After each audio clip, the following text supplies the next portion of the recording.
that brings us into existentialism. So now I want to talk to you a little bit about existentialists, because existentialists are very concerned with authenticity. And so you could say that above all else, existentialists are concerned with truth. Now, of course, we know that it's not very easy to define exactly what constitutes truth. And I would also say there are various definitions of truth that can be used for different purposes. You know, because your definitions of truth can also have a tool-like function. And finally, that we can't come up with an ultimate definition of truth because we're not infinitely informed, right? So ignorance is going to underlie our claims all the time. But that doesn't eradicate the validity of the concept of truth. And I think one of the ways you can deal with that existentially is that you may not be able to determine what's true at any given moment, but it's quite a different matter to determine what's false. That's a lot easier. So one of the things I often tell my clients, for example, is here's a way to clean up your life. Stop doing the things that you know are wrong that you could stop doing. Right? So it's a fairly limited attempt. First of all, we're not going to say that you know what the good is or what the truth is in any ultimate sense. But we will presume that there are things that you're doing that for one reason or another you know are not in your best interests. There's something about them that you just know you should stop. They're kind of self-evident to you. Other things you're going to be doubtful about. You're not going to know which way is up and which way is down. But there are things that you're doing that you know you shouldn't do. Now, some of those you won't stop doing for whatever reason. You don't have the discipline, or maybe there's a secondary payoff, or you don't believe it's necessary, or it's too much of a sacrifice, or you're angry or resentful or afraid, who knows. So forget about those for now. But there's another subset that you could stop doing. It might be a little thing. Well, that's fine. Stop doing it and see what happens. And what will happen is your vision will clear a little bit. And then something else will pop up in your field of apprehension that you will also know you should stop doing, and that you could stop doing, because you've strengthened yourself a bit by stopping doing the particular stupid thing that you were doing before. That just puts you together a little bit more. And you could do that repeatedly for an indefinite period of time. And you know, that doesn't necessarily mean that you're going to ever be able to formulate a clear and final picture of what constitutes the truth and the good. But it does mean that you'll be able to continually move away from what's untruth and what's bad. And, you know, that's not a bad start. Now, Solzhenitsyn, who we'll talk a lot about in the next lecture, Solzhenitsyn was a great Russian writer. He wrote a book called The Gulag Archipelago, which was instrumental in bringing down the Soviet Union. And Solzhenitsyn, like Viktor Frankl, who you'll also read, was very much convinced that the reason the horrors of the Soviet Union and of Nazi Germany and of Mao's China and various other places around the world, he was very convinced that the reason those horrors took place, the death and torture of hundreds of millions of people, was because the individuals that made up those societies were inauthentic in their own use of thought and speech. And so it isn't a following orders theory. It's not that at all. It's a bottom-up pathology theory. It's the reason the whole state is pathological is because the individuals that compose it are pathological, not because they're good in following orders. So I believe that to be the case. I do believe that the catastrophes of the state are a consequence of the amalgamated pathologies of the individuals, especially their willful blindness. And so another thing that you might think about, because most young people do think about this, is what is it that you can do in order to aid the world, let's say, like you might if you were thinking about being an environmentalist. Well, as far as I can tell, the one sure route to aiding the world is to clean up your existential space. First of all, you're not telling anyone else what to do. That's a big plus. And second, well, the more you do that, the more you're going to be able to do things. You know, and so you might think, well, if you're going to clean up the world, you might start by cleaning up your phenomenological space and see how far you get with that. It's a very difficult thing to do, but if you do it, the better you get at it, the more capable you are of handling larger and larger problems. And that's how you should start. You should start with what's right in your grasp and with what you can control. And that enables you to practice. Now, and here's an offshoot of this. This is an existential offshoot. So here's a hypothesis. So you imagine the existentialists continually claim, unlike the psychoanalysts, that people are psychopathological not because, say, of childhood trauma or neurosis or repression or failure to integrate elements of the id into the ego.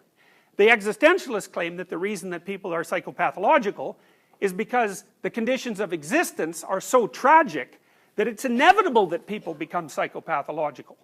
Right, and that's, okay, so what's the argument? Well, people are self-conscious, so that's a big problem. So, and because we're self-conscious, we know that we're going to die. We're aware of our temporal limitations. So that's a real catastrophe, because no other animal has that problem. Like elephants look like they've got some kind of a dim apprehension of it, but they're not articulate, so they can't really get to the final stage of, you know, assessing their existence in relationship to its finitude. And of course everyone knows that they're prone to illness of all sorts, and aging, and that, you know, so is everyone else they know, and that you can be damaged incomprehensibly by untruth and by falsehood and by betrayal, you know, and also that there's 150 things wrong with you that you're acutely aware of at almost all times. So you fall short of perfection along pretty much any axis of comparison that you wish to generate. And so the existential point of view on that is that all of that's enough to make the default condition of human beings psychopathological. It's like the weight of existence itself is sufficient to make normal pathological.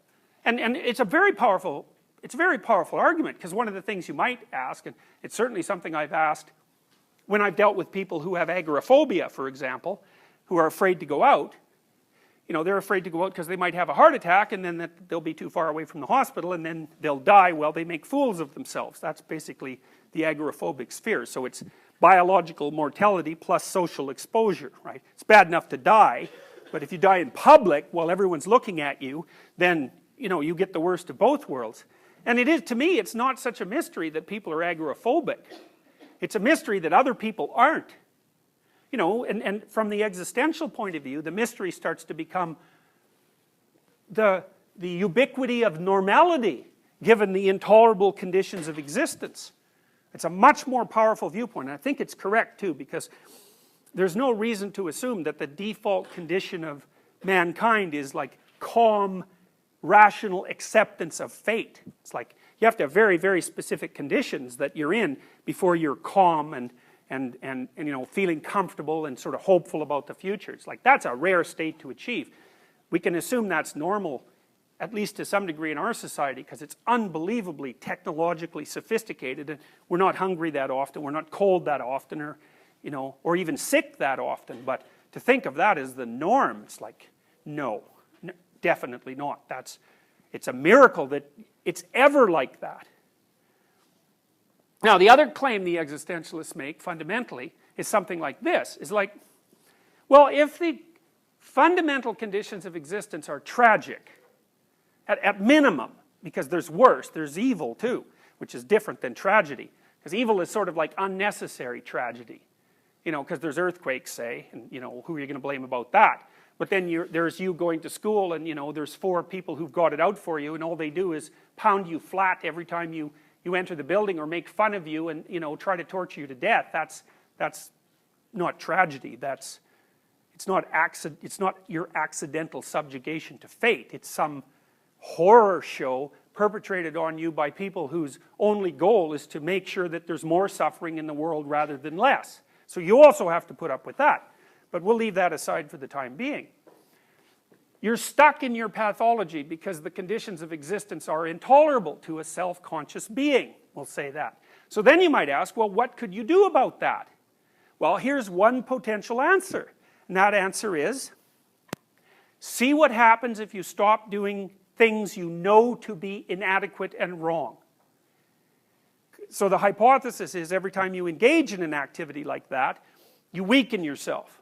You put yourself down first, you remove your own self-confidence, but you also fail to take the opportunity to expand your domain of competence. What would life be like if you didn't do that?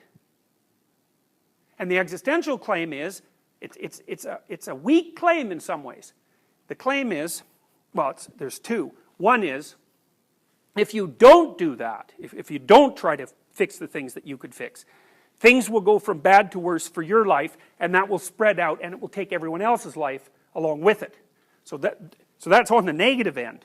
So you don't do it because of the negative end. But then there's a positive claim too, which is maybe if you stopped bullying yourself, the tragic conditions of existence would become bearable because you would be strong enough to tolerate them. And it's analogous to Jung's idea of progression towards the self. Because Jung has a very strong existential theme underlying his work, derived mostly from Nietzsche. But it's the most optimistic, it's the only optimistic hypothesis I've ever seen in psychology. Truly optimistic hypothesis, because there's other hypotheses like the positive illusion hypothesis, which is basically life is so tragic that you have to tell yourself, you know, happy falsehoods just so you don't go insane, and that's what normal people do, which I think is an absolutely appalling philosophy. It's the ultimate in cynicism, that. But still, you know, there's a huge literature on the supposed utility of positive illusions. And then there's also the associated sort of terror management hypothesis, which is that the purpose of your belief systems is to protect you from the anxiety of death, which is sort of a variant of the Freudian idea that religion was a childish delusion designed to protect people from terror of their own mortality. It's a very powerful critique of religion, although it's one that I happen to think is wrong. I mean, one of the problems with Freud's formulation is that it fails to deal with, you know, concepts like the underworld and hell. I mean, if you're going to just whip up a belief system to protect yourself against the fear of death, why in the world would you envision something like an eternity of suffering worse than death if you ever step out of line? It's very hard to understand how that's a defense mechanism. Now, a cynic would say, well, the only reason that, say, Christians invented hell, even though they didn't, it's a very old idea, is so that they had somewhere convenient to put people who didn't agree with them. But you have to be unbelievably cynical to assume that that's the only reason. And I don't think there's any historical support for the idea that that's the only reason. Now I'm going to tell you some stories that some of the most famous existentialists in history told. They're ideas and quotations, and the existentialists that I've read are often the most powerful of writers. So Dostoevsky is an existentialist, and Solzhenitsyn is an existentialist, and so is Viktor Frankl, who survived the concentration camps, and Kierkegaard. Very weird collection of people. I mean, their fundamental belief systems were often very much at odds with one another. Some of them are atheists, and some of them are Orthodox Christians, especially, you know, because a lot of the literary existentialists were Russian. So you can come at existentialism from a variety of origin points, but what they have in common is what I kind of outlined, is that the first idea is the essential preconditions of life are sufficiently tragic to render the normative state of humanity pathological. And health and health and wholeness as something very difficult to aspire to or accomplish, and that the road to that health is the reduction of deceit. And so that's a thing that's also very interesting about the existentialists, because they make a very straightforward moral claim, which is that lies make people sick. And I'll tell you, in my experience as a psychotherapist, I mean, you know, I can tell you some of the things that make people sick. A lot of them have nothing to do with the psyche. The things that make people sick are, well, they get unemployed. It's like unemployment just lays people out, especially if they're conscientious. They just devour themselves, and it's so stressful, right? Because if you're unemployed, well, your finances become shaky almost right away, plus you don't have any routine, plus you're not involved in anything meaningful in relationship to society, you know, and then you start to eat yourself up with doubts and you know, self-criticism, especially if you're a conscientious person, or especially if you're a conscientious person who's high in negative emotion. It's like unemployment will just flatten you. And then the death or illness of yourself or a close relative, that's really hard on people. And there are situations at work that are difficult. So people are bullied. Maybe they have a terrible supervisor, or they're in a pathological social structure, so that, you know, they're basically being bullied and oppressed with every step they take, or they're in a very horrendous relationship. But then things start to turn a bit. So, okay, so you can lose your job and you can be ill or dying, and so can people around you, and that'll lay you low a lot of the time. And no wonder, right? It's logical. And when people come to me with those sorts of problems, the first thing I often note is they're not psychological. I tell the people that. That's not a psychological problem. You're unemployed. That's an actual problem. And it's really useful to distinguish those, right? So for example, and this is something that psychiatric diagnosis does very, very badly.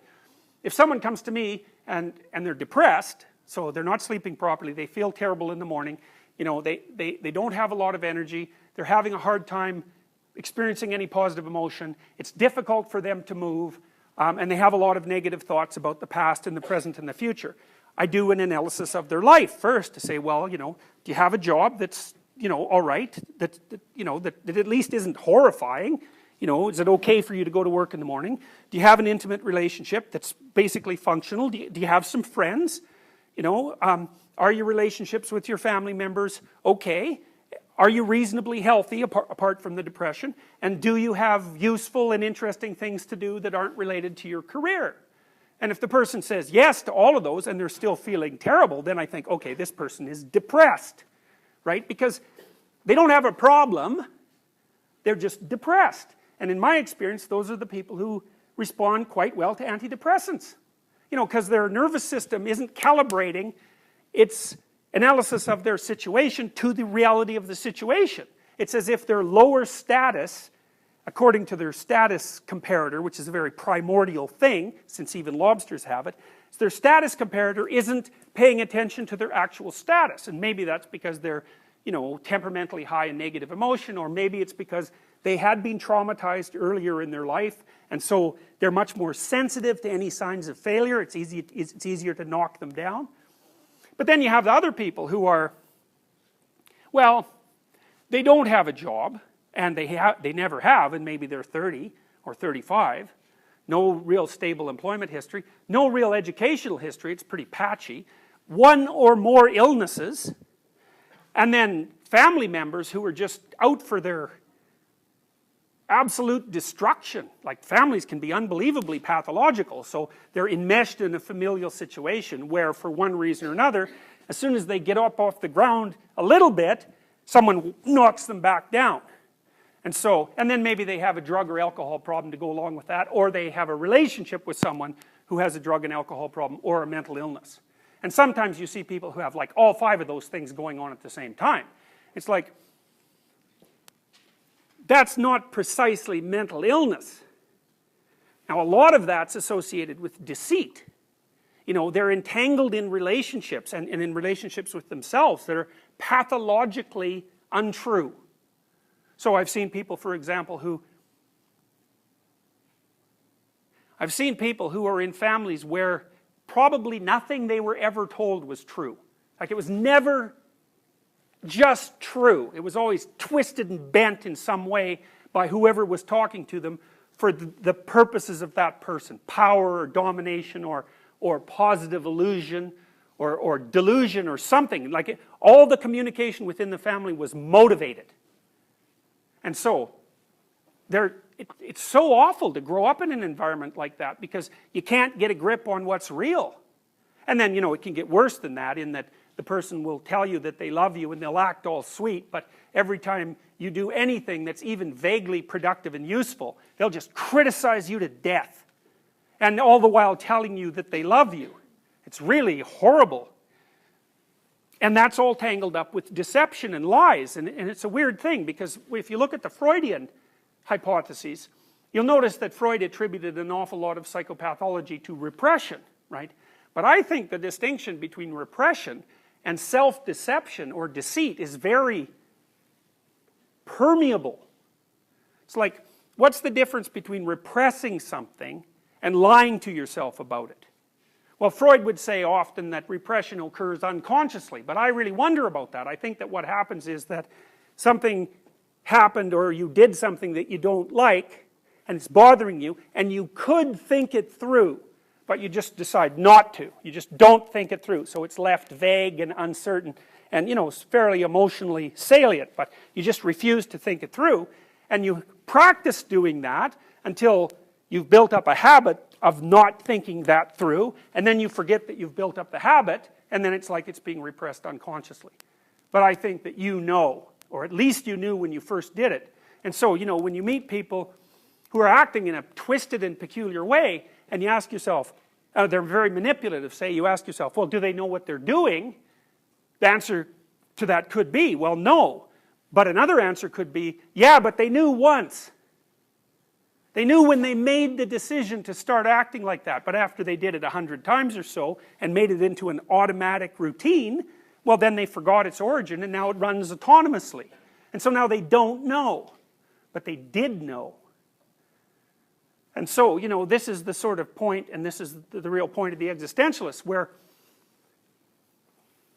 clinical psychology and the claims of morality start to become very tightly aligned. And it's something that the psychiatric and psychological industries, so to speak, don't really tackle head on.